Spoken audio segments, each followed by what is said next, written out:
কর্ণ, সূর্যপুত্র কর্ণ, স্বয়ং সূর্যের পুত্র, দেবী কুন্তীর প্রথম পুত্র। সেই কর্ণ যার একটি বাণ আমার রথকে, সেই রথ যার ওপর মহাবলী অর্জুন বিরাজমান ছিলেন, যার পতাকায় স্বয়ং হনুমান ছিলেন, সেই রথকে তার একটি বাণ ধসিয়ে দিতে পেরেছিল।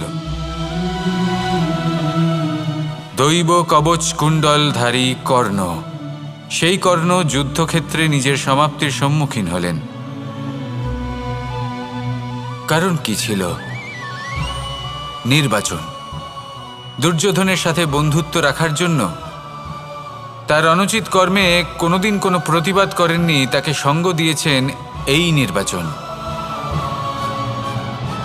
যখন দ্রৌপদীর বস্ত্র